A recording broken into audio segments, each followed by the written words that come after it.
Buy a set of monoblock 6-piston Brembo brakes and get a facelift WRX STI included in the price. All jokes aside, that's what Subaru is suggesting with its revised flagship sports saloon, and we've been for an early drive in Japan. While the changes haven't been confirmed for the UK, the tweaks should be made available to Brit buyers before the end of the year. The car we drove used a Japan-specific 2.0-litre turbo, but it's expected that European models will retain the outgoing car's tried and tested 2.5-litre boxer engine. As one Subaru engineer said, it's the cheapest car on the planet with 6-pop Brembo brakes, offering just the kind of modification needed to inject some passion back into the brand's waning popularity. It should do just enough to excite the die-hard fans too, who look to Subaru for ultimate bang for their buck.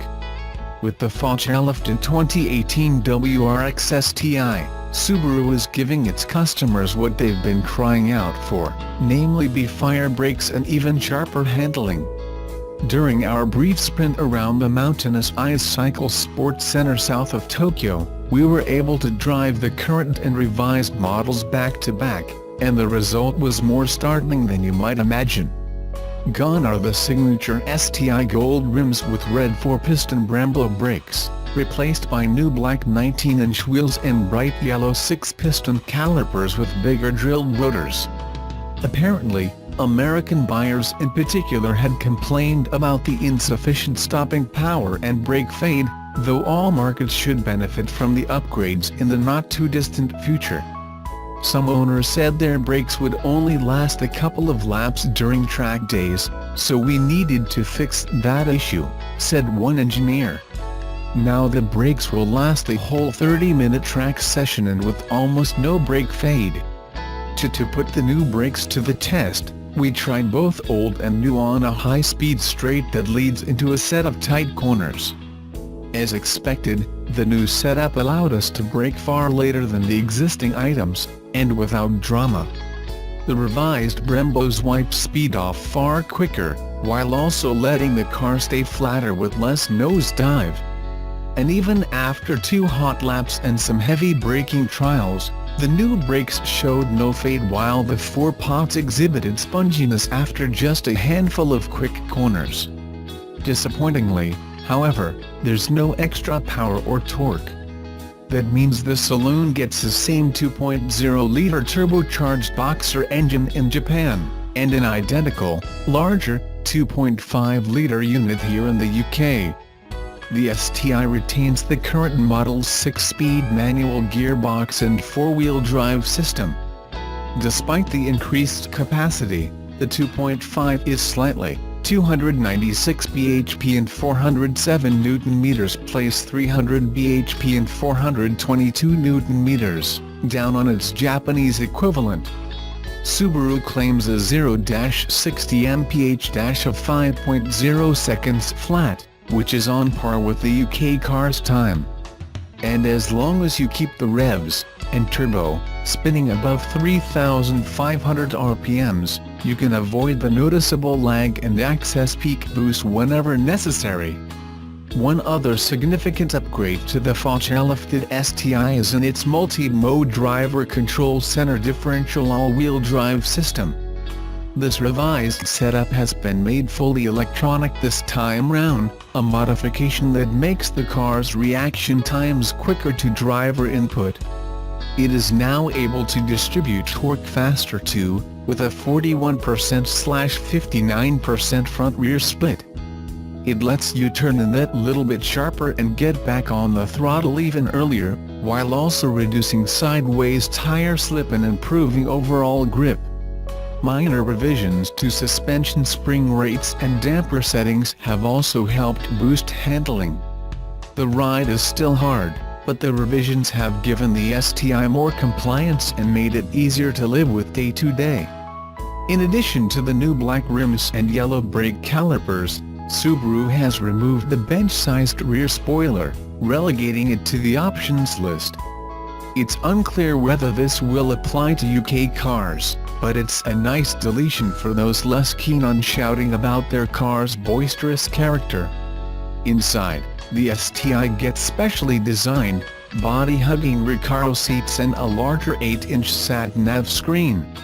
Quality can match rivals from BMW or Mercedes, but it's functional enough and benefits from big, solid-feeling buttons to control the infotainment and climate control. The dials are easy to read, with a central TFT display showing everything from fuel economy to trip information. Nissan is launching ProPilot Assist in America late this year on the second-generation Leaf, and they want everyone to take particular note of the second word in that brand. In January 2017, Nissan's then CEO Carlos Ghosn delivered two keynotes just days apart at CES and the North American International Auto Show that focused on the company's electrification and automated driving efforts. Notably, Ghosn repeatedly referred to the partially automated ProPilot system that launched in Japan last year as autonomous. Not automated, but autonomous.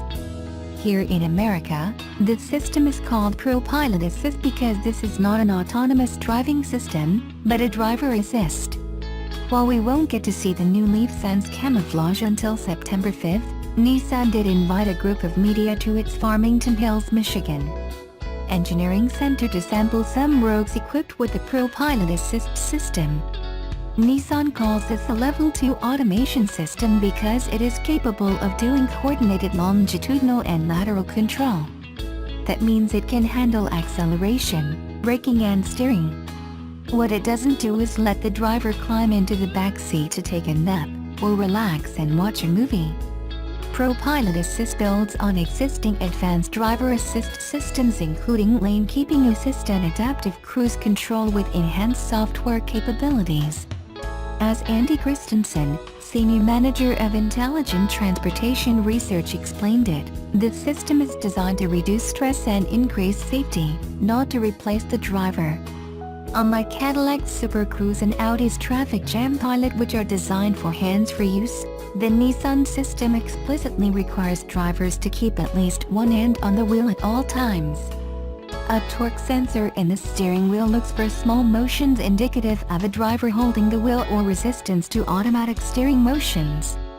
If the system decides that the driver doesn't have a reasonably firm grip on the wheel after 5 to 10 seconds, it gives an audible warning and flashes an alert in the instrument cluster. 5 seconds later, the alerts get progressively more insistent. 10 seconds after that, it will automatically pulse the brakes a couple of times trying to get your attention. After 25 to 30 seconds with no sign the driver is responding, ProPilot will start slowing the vehicle, and when speed drops below 40 mph, the hazard lights are turned on. Without intervention from the driver, the car will come to a complete stop in its lane. Since ProPilot doesn't yet have lane-changing capability, it was deemed safer to stop the vehicle in lane than to try to pull to the side of the road. Whether or not that's actually the best approach for such a system remains to be seen, but I didn't take the opportunity to try it out on a busy Detroit interstate. Given these limitations, what does ProPilot actually do? On the right spoke of the steering wheel, the button normally used to activate the cruise control now has a new icon, a blue car with circles radiating from it that symbolize the safety shield. Essentially, you use ProPilot exactly as you would normally use cruise control, except that the system now actively tries to keep the vehicle in the center of the lane you are in. If you try to nudge the car over to one side or the other without a turn signal on, you'll feel the system trying to steer back to the center of the lane. Like other lane-keeping systems, it's relatively easy to overpower since it is designed as an assist, not to take over from the human driver.